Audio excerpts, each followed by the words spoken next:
All right. Thank you very much. You can be seated. So good to be here with you. If you're the type likes following an actual Bible, Philippians chapter 1. We're going to get there in a second. As always, it's an honor to be back here with family, with Justin and Chrissy and the team. And I love you guys. I love your pastors. And love what you stand for, love what you do in terms of changing lives. So we're back, and I'm so glad that we're going to do this. As always, if you don't know me, this is all I do for a living. I travel around the world and speak. I've had the amazing privilege of being mentored by a pastor who just happens to have his rabbi training as well, so my stuff tends to come from that. But I also have a master's degree in clinical psychology, so I am qualified to sort your head out. So careful what you say to me. I see through it, all right? Now, on your way out today, we have our resource table. Now, what is normal is we have a resource table. What's not normal is it's not taking up half the room anymore, all right? Because we want to be good citizens and we want to participate with the whole, we only brought the titles that I did new this year. So they'll be out there, and I just ask that that you honor the rules and give people time and patience. Shona and Robin will be out there helping you with two different points of where you could pay. So it's, it'll go fast, but let's just be patient with each other. We have two titles to choose from, so that makes it really easy, right? Unless you know exactly what you want, we can download anything. But out there right now, we have, I did a new series on the book of Revelation, 12 parts. I was frankly so embarrassed by what I was seeing Christians put on the internet for the whole world to see about their opinion on the book of Revelation, right? And I mean, listen, you got to be qualified to talk about anything, but particularly that book. And just the nonsense, the hermeneutical assassination of a certain book. I'd never seen anything like it, so I was so embarrassed. I had three choices. One, I could judge them. That's not helpful. Two, I could criticize them. Also unhelpful. Or three, I could do something horrendous, which would be enter into internet arguing. That is the worst, right? So I thought, no. I'm gonna put out a 12-part study on it, and you can get it, listen, and you just ask yourself which narrative makes more sense. It's fine. You can get those things out there. I also have a new series that I did on faith and uncertainty, which I wrote in November preparing for this year. But it just turns out it was perfect. So you can pick those things up. As always, we give 100% of that away. We have 3 orphanages in China that look after children with mental disabilities, 2 in Hinyang, 1 in Changsha, which I'm happy to report no one has got sick there. No worker, no kid, none of them. And they're only 3 hours from Wuhan. So that's really good. We also have a rescue home in Cape Town that gets girls out of sex trafficking, off drugs, high school educated, and job trained, so we could break the cycle of poverty in the Cape Flats. All right? So you could see them out there afterwards, and they'll be able to help you. So I want to talk to you about faith and what faith might look like in the middle of a certain uncertainty season. I get to open the Bible today to do that, which is really cool, and I take that very seriously. So anytime you open the Scripture, you want to ask at least 2 questions. 1, what happened? And 2, and more importantly, what's happening in me right now because of what happened? So before we get to the Scriptures, I want to tell you 2 stories from history, and I'm not just telling you history lessons to do it. Trust me, it's going to come back, and it'll make sense when we read the Scripture. It'll make the Scripture bigger than it was before. So first history lesson is there was a guy called the Egyptian, all right? Now, there was 24 different messianic figures in a 120-year period of time. If you're new to that sort of language, this is what that meant. 24 people claimed to be the one anointed from God to free Israel from the mighty oppressive Roman Empire and start their own kingdom, okay? And so there was Menahem, there was Simon ben Guara, there was Simon bar Kokhba, there was a lot of these guys. And when Rome figured out where they were, they had one fate waiting them. They killed them horrendously. So there was this one guy that was about 20 years after Jesus. So you're talking like 52, 53 AD, something like that. And he figured out that everyone claiming to be the Messiah gets killed horrendously. So what he did was, in his messianic resistance movement to Roman occupation, he did it secretly. What he did is he hired 4,000 assassins called the Sicarii. If you've ever seen the movie Sicario, it's based on that kind of idea. So the Sicarii were people who fit in during the day, and at night they came out dressed in all black. The word Sicarii literally translates throat cutters, right? And so what they would do is they would, high-ranking government officials, if you ever thought the Bible was boring, hang on to something here, right? They would find high-ranking government officials, corrupt high priests, people who were empowering the Roman occupation, and they would slit their throat. And then they would fall on the ground, and then they'd put their little symbol next to them. So the next morning, when the sun come up, people would find the body. And because there's no such thing as CSI Jerusalem, they would be like, well, that guy's dead. And look, the Egyptian did it. So the Egyptian was this secret sort of clandestine leader of a Jewish resistant movement against the Roman occupation. That's story number one. Story number two is there's a guy named Paul. Now, this is the Paul you're thinking of. He wrote lots of the New Testament, right? And he had this radical encounter with Christ, and he got so radically changed by it, he thought the whole world needs to hear this. So he goes to a place called Corinth to start this Jesus movement in the rest of the world, and he works out that it's pretty cool, but 30-year-old men do not want to be circumcised to join the church. So he has to fundamentally change some things, right? He's like, okay, listen, that's going to be for Jews, but for us, we're not going to make 30-year-old men be circumcised before they could join the church. It's a church growth killer, okay? Can't do that.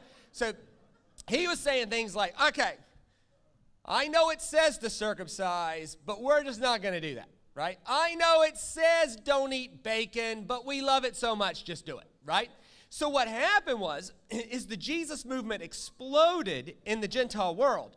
But the Jesus movement in Jerusalem was struggling because they were getting word that Paul was saying Moses doesn't matter, the temple doesn't matter, the law doesn't matter. And so what was good for the Jesus movement in Europe was bad for the Jesus movement in Jerusalem. So the leaders of the Jesus movement in Jerusalem, they send word to Paul and they say, come on now, you got to come back here and give account for your preaching, right?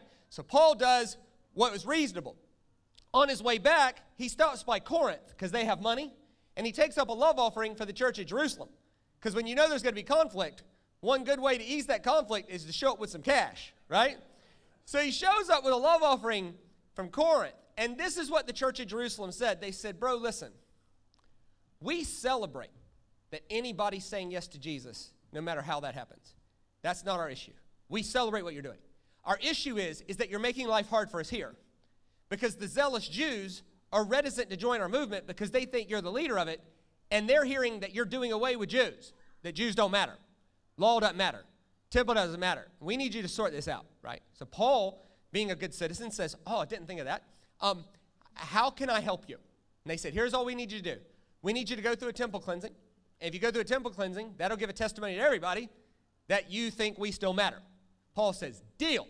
So he goes through the temple cleansing, and it was 7 days long. At the end of the 7 days, the zealous Jews weren't convinced, so they kidnap him, drag him out of the temple, and commence beating him to death. Now, when a mob of people are beating someone to death, who do you call?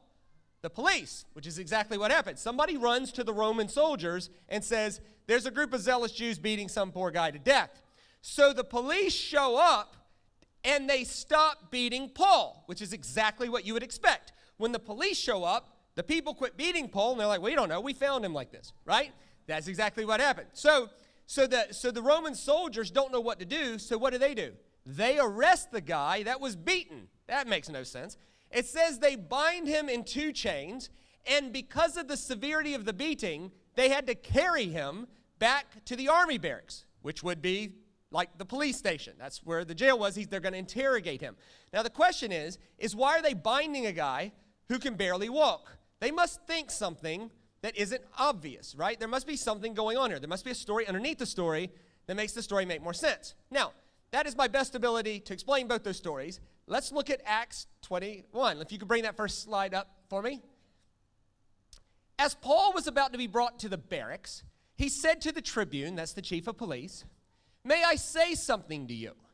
And he said, do you know Greek? Now watch what the police officer says to Paul.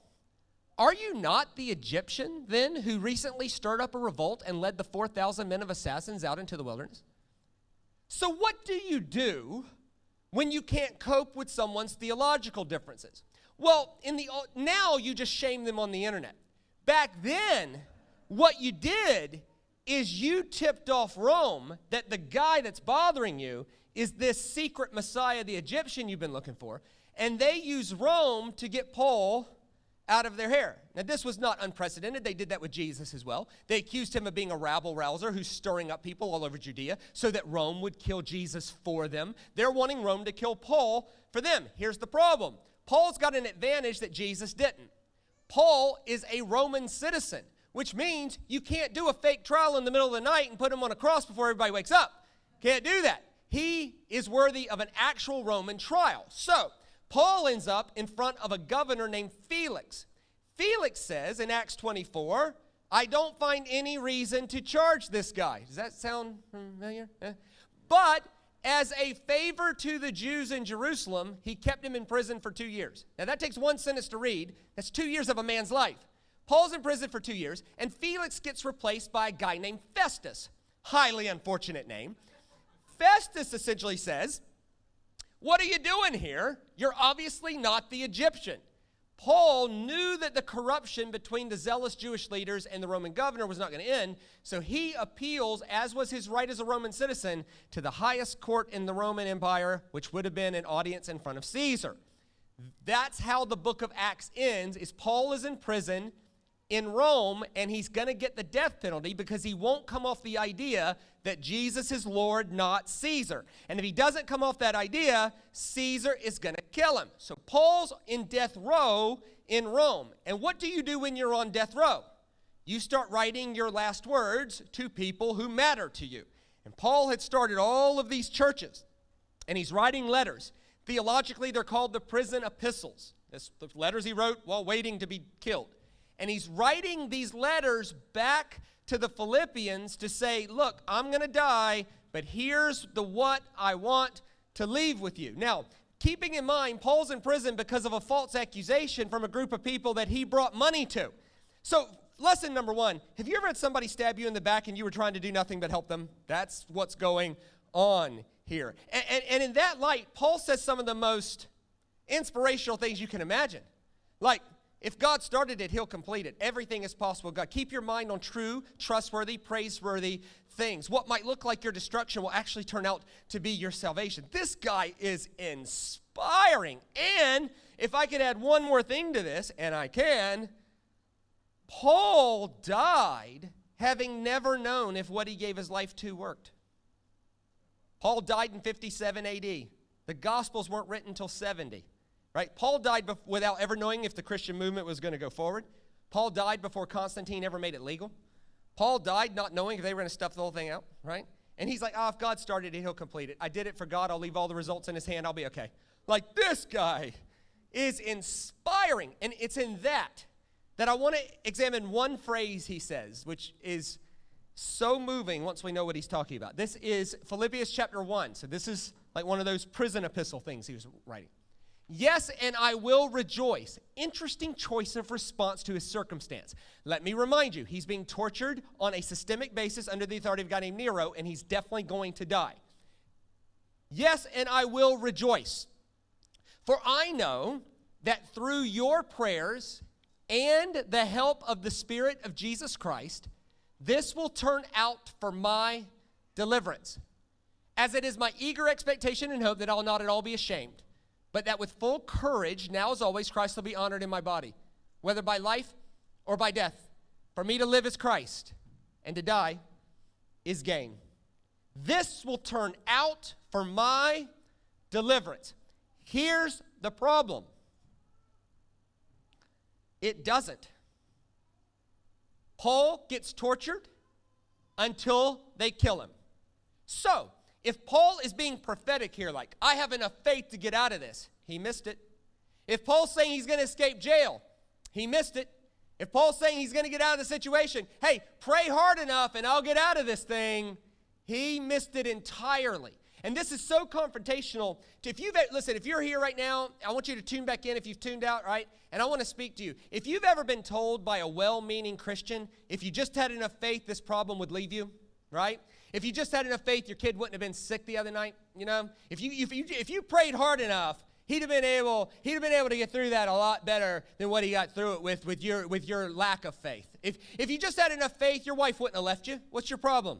You should have been able to pray her into a different character, right? Oh, if you just had enough faith, your husband wouldn't have stepped out. Oh, if you just had enough faith, that adult child would not be off the rails. If you just had enough faith, your business wouldn't have been upside down.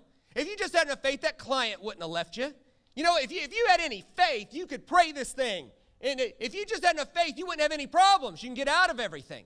And listen, that is an old theology. The problem is it's not based in Greek or Hebrew, which is the language of the Bible.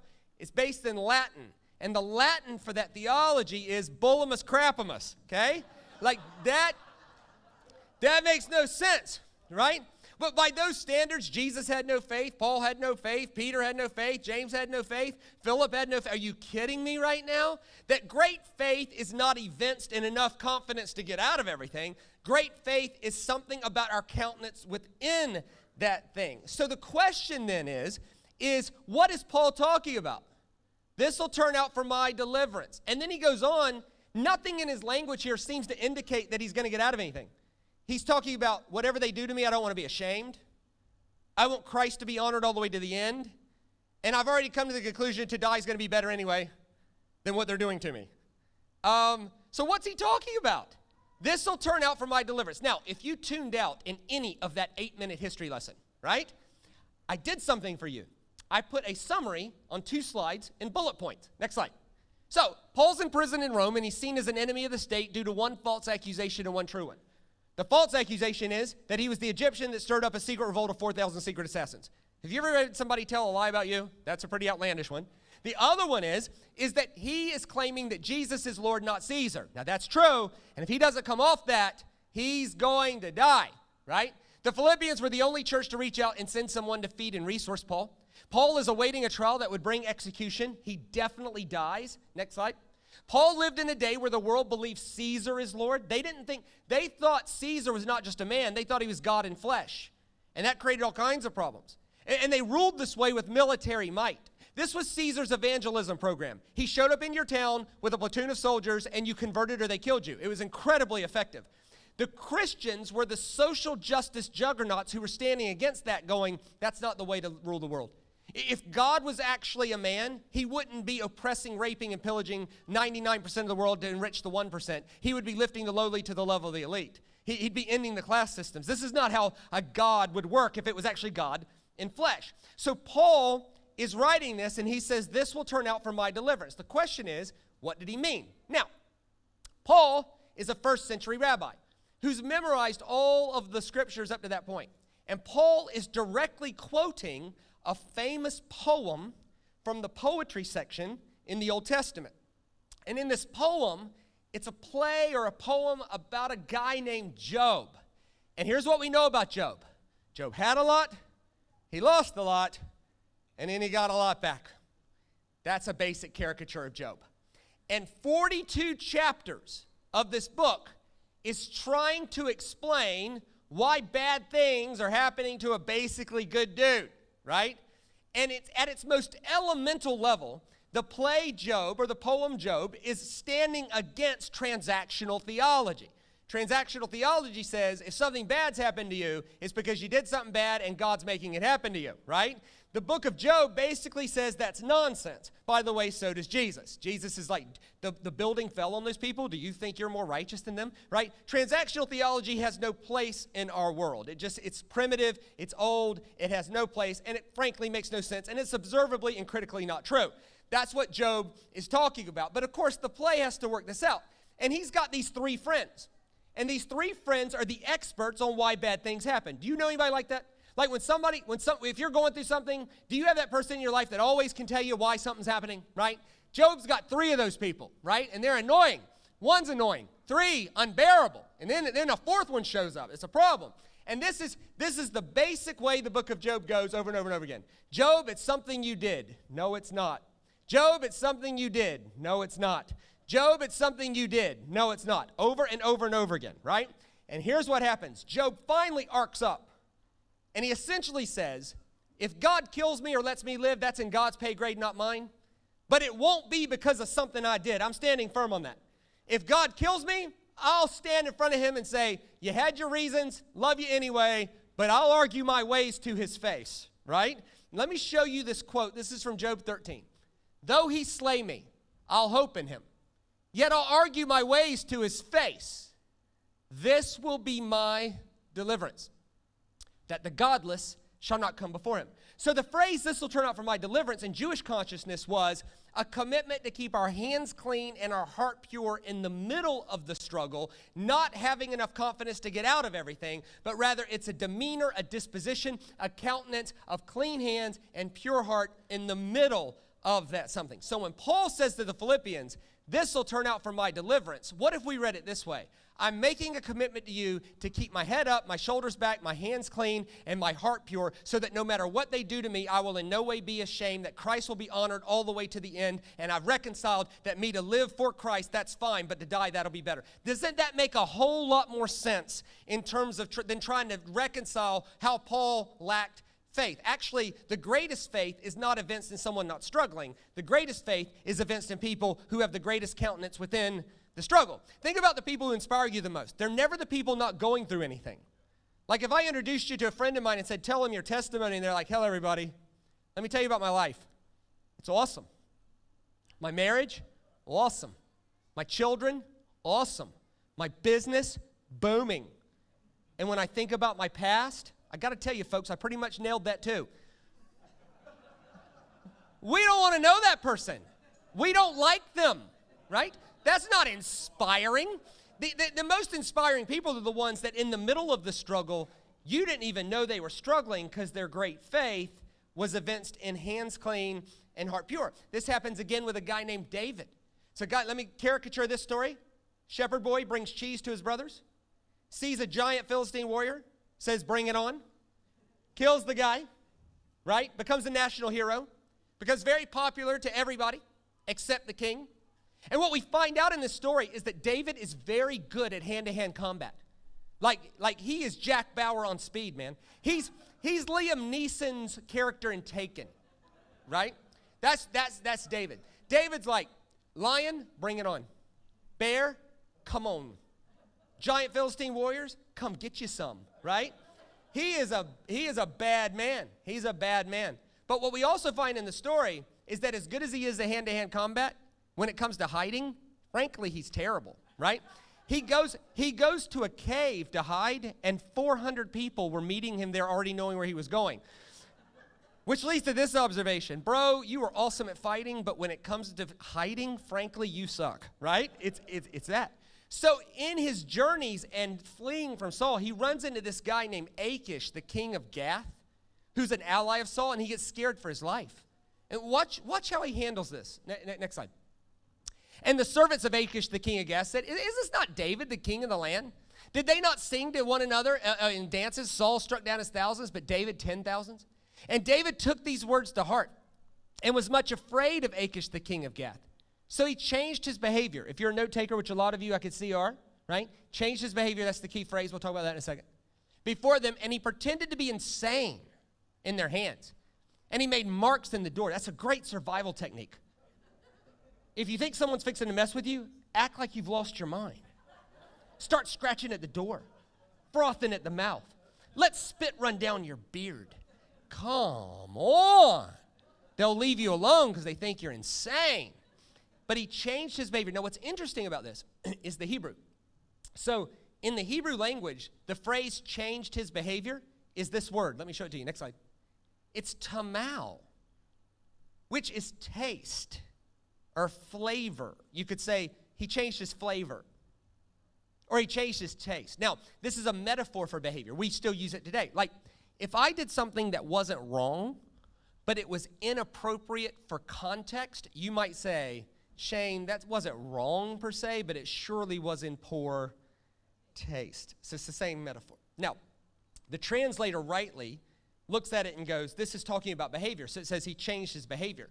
But if they translated it literally, it would be he changed his taste or he acted in poor taste. Like he lost himself for a second.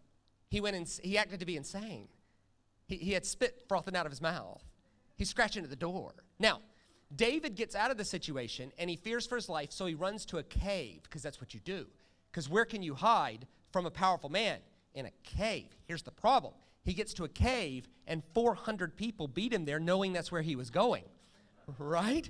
Now, this is stress. This isn't just stress, this is distress. Now, how do you handle that level of stress? The most powerful king in the region is after you with his army and his allies. What do? Evidently, you write a poem, right? Because that helps everything. So, David sits down and writes a poem.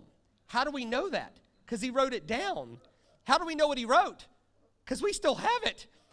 This is the poem he wrote while running from Saul and Achish. Next slide. I will bless the Lord at all times. His praise shall continually be in my mouth. That my soul makes its boast in the Lord. Let the humble hear and be glad. Oh, magnify the Lord with me. Let us exalt his name together. I sought the Lord and he answered me and he delivered me from my fear. In other words, I didn't get out of the situation, but my fear of it is waning. That God is not that which lets us get out of everything. God is that which is present within the thing that removes some of the sting of it. And that is more profound. That's more to what our observation is about how the world actually works. Those who look to him are radiant, and their faces shall never be ashamed. This poor man cried, and the Lord heard him and saved him out of his trouble. The angel of the Lord encamps around those who fear him and delivers them. Now watch the last line of this great poem. Oh, taste and see that the Lord is good. The word is tamau. You could easily translate that, oh, behave and see that the Lord, in other words, let the world, even in great stress, never see your taste shift. In other words, if the world sees you in great struggle, may they never see you as insane. May they never look at you like you're crazy. In other words, if the world sees us in conversation, may the Christ that holds us all together be glorified more than we need to be right about some point of view. Right? Right? Oh, taste and see. So, in Jewish consciousness, the phrase, this will turn out for my deliverance, is not about getting out of something. It's about a commitment to keep clean hands, pure heart, and sweet taste in the middle of that something. Now, I've worked hard to put language around this because otherwise it's a platitude. I hate platitudes, right? Platitudes is when you say something that's obviously true, but you have no language to define what that looks like, all right? So let's put some language around this. Next slide. So he's not saying he's going to get out of prison, because he doesn't get out of prison. He's not saying his suffering's going to end. It doesn't end. He's not saying he'll avoid death. He absolutely does not avoid death. What he is doing is he's making a commitment to the Philippian people that no matter how this turns out, my heart, my hands, and my taste will be clean. My hands will be clean, my heart will be pure, my taste will be sweet. This will turn out for my deliverance. This will turn out that whatever they do to me, I won't be ashamed. Christ is going to be honored all the way through. I'm making that commitment. Hands clean, heart pure, taste sweet. That's what faith looks like in uncertainty.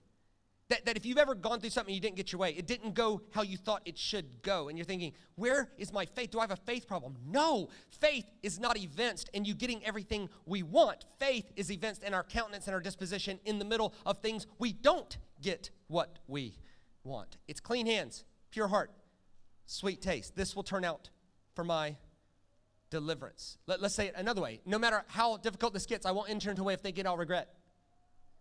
Like if this gets bad, I don't want my compass to spin so bad that I look back.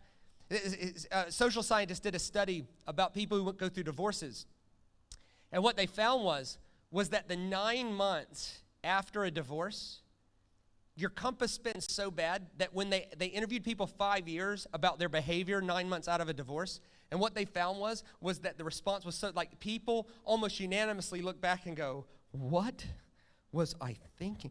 I argued in front of a stranger for $50? Like, what I did what with who? What the heck? And what they did is they named it crazy time. And what that's creative, I know, but they call it crazy time, which is when you're in great stress and your compass spins, and then you're on the other side of it, you look back on it and go, what? Nothing about that was me. Like, what was going on there? This will turn out for my deliverance is a commitment to avoid that. It's no matter how this turns out, I'll keep my ways clean before God. They're torturing me, but I'm not going to be ashamed. I'm not going to do that. Or no matter how big the stress gets, I'll stay focused on God and keep my life straight. Or I'm going to keep his praise on my mouth. Now, this sounds like an awesome way to live, right? Like you're listening to me describe a person like this, and how many of us are sort of inspired, like, I'd love to be that guy. Minus the torture. I would not specifically being tortured by the government. I'm just talking about, I wish I could have that kind of countenance in great stress. Or how many of us know someone that they inspire us, and the reason they inspire us is not because they don't go through anything, it's because we see how they go through things. And you're going, wow, I don't think I'm that strong. I don't think I could do that. So if it's so inspiring, how do we miss it then? I think we miss it 3 ways. Next slide. I think we generalize the particular. When we generalize the particular, we can miss my deliverance. What do I mean by that? Hands clean, heart pure, taste sweet. What does generalizing the particular mean? It means we take one instance and we make it true of everybody, right? Let me give you a couple examples. I'm a public speaker. This is my 18th year doing this. Occasionally, someone doesn't like me. It's rare. I mean, look at all this. But it's rare. But occasionally, and to be fair, it's not that many. I mean, if I get 10,000 emails, 9,995 of them are thank you, you helped me, you encouraged me, thank you. 5 of them think I'm a jerk, right? And they're normally nameless, faceless cowards sitting behind a computer screen, right? They don't even identify themselves in the email, right? But you know how humans are wired. Do we go to bed thinking about the 9,995 or do you go to bed thinking about the 5? You always go to bed thinking about, what could I have said different? He didn't hear me. He didn't understand. She didn't hear me. She didn't understand.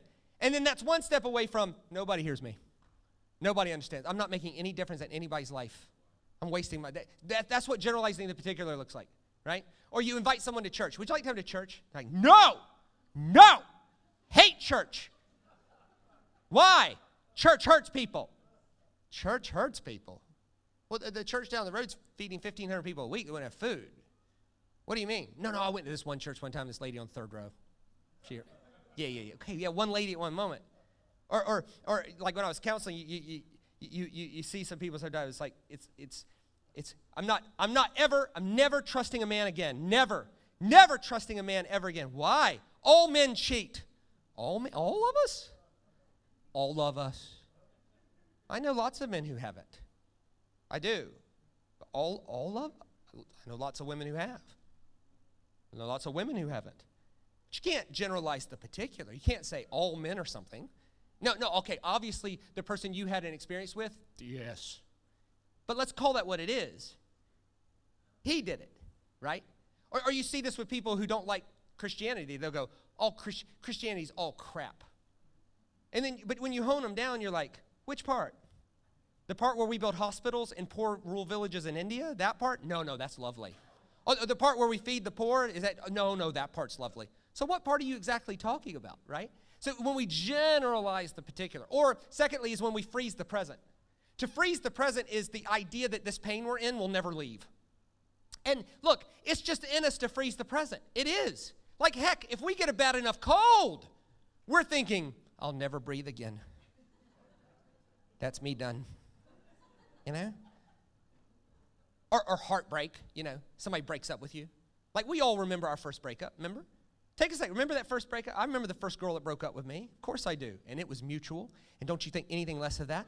Right? We were together. We got together. We decided together that it wasn't working. It was mutual breakup. The problem was she was doing fine. I was broke up about it. It's horrible.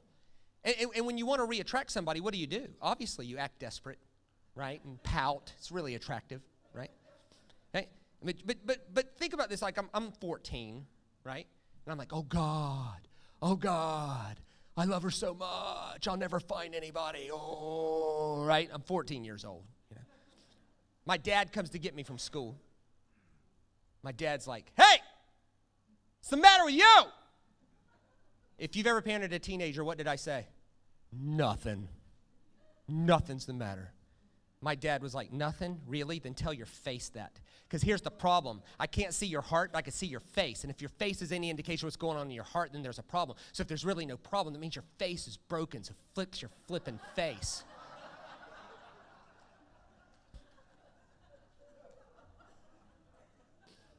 About an hour later, we're at home, you know. Dad's had enough. Dad's like, hey, you going to tell me or not?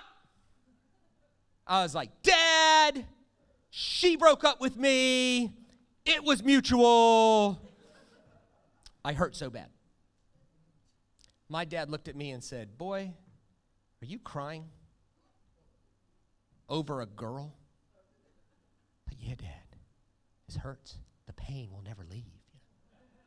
Anyway, my dad said, I'll be right back. He comes back with the smallest potted plant. Like, I'm talking, I could easily hold it like this. Little green sprig, you know. And I've always been a pretty good communicator. I could see where this was going, you know. Fresh starts, second chances, life from death, new life bursting forth out of the ground. I could see it. There's all these lessons in this plant, you know. My dad said, here's the lesson. If you're going to cry over a girl, at least cry in the plant so your tears will do something. God, you're embarrassing.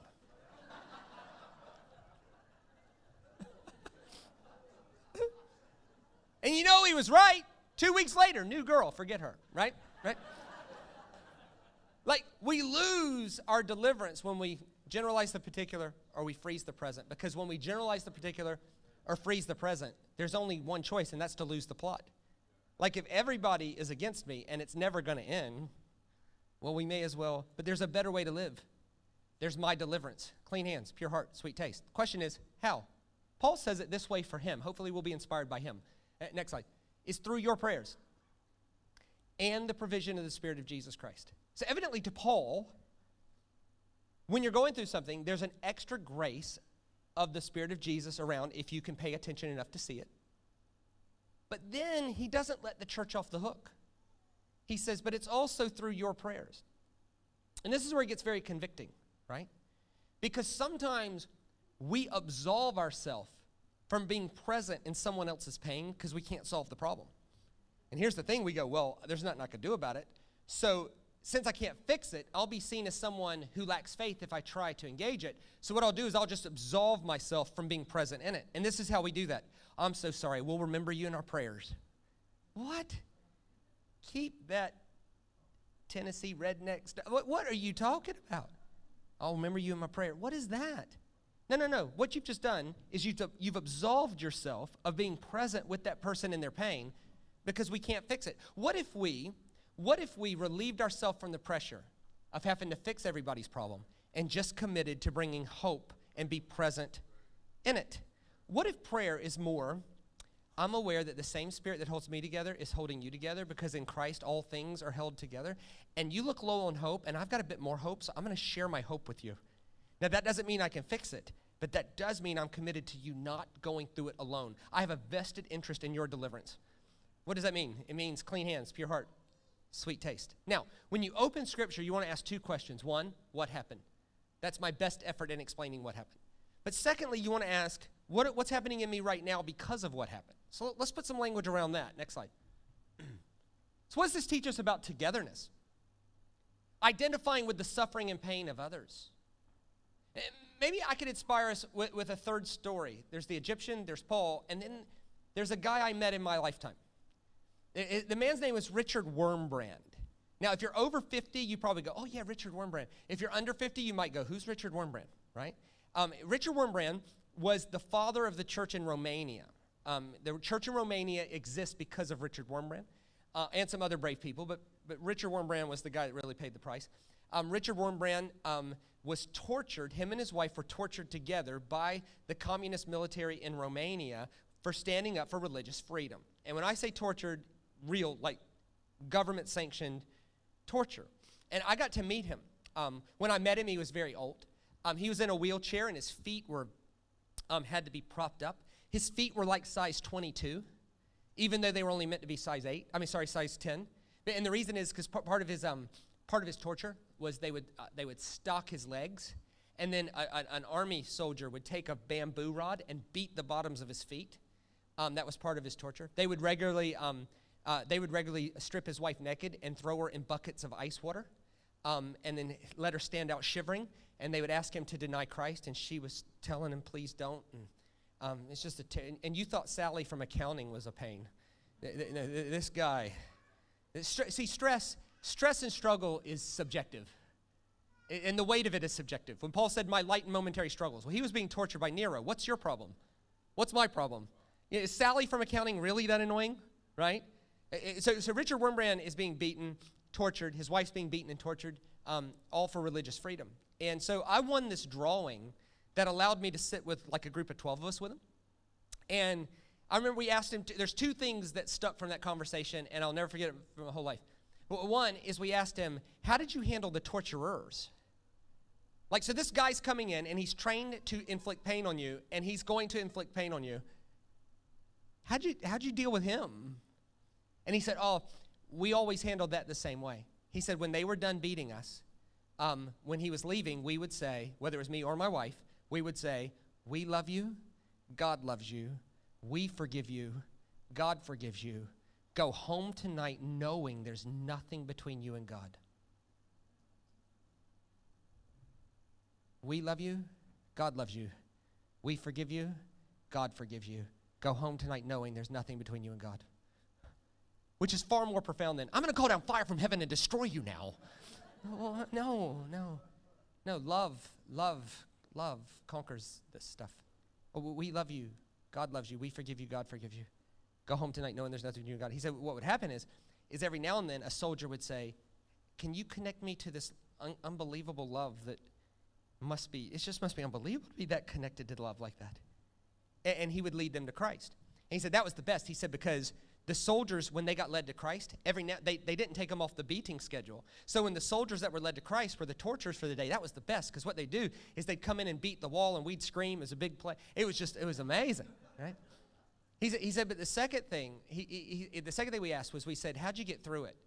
And he said what I expected. He said, when you're in the middle of something like that, there's a special grace of the Spirit of Jesus that is given to you. I expected that. But he said exactly what Paul said, but it's not just that. It's knowing that whatever you're going through, you're not alone. Even if they can't solve it, there's people sharing hope with you. He said what would happen is the soldiers would torture us by saying, we found everybody, there's no reason to stand for this anymore, the church is dead. You may as well give up. And he said that was torturous. So what they would do, though, is the soldiers that had converted, they would smuggle in notes at great risk to their own life. And the notes would say stuff like, Richard, you're in there, we're out here, but we're in this together. It's working. Keep going. You're not alone. So it wasn't just the presence of the Spirit of Jesus. It was knowing that I wasn't alone. And so may we identify with the suffering of others, not to solve everything, but to give people the gift of the presence of our hope in it. Let's say it a couple ways. Next slide. Once we've experienced grace, we never let other people suffer alone. Because God isn't just putting you back together. He's putting the whole world back together, and we're just a part of it. Now, great sermons are not meant to be agreed with, nor disagreed with. They're meant to be wrestled with. Like, what do I do with this? So let's wrestle. Next slide. What has happened to us that we need to resolve will turn out for our deliverance? So let's take a second, let's be quiet and cancel the white noise of our week, and let's name the thing. Don't name it out loud. Just name it in your heart.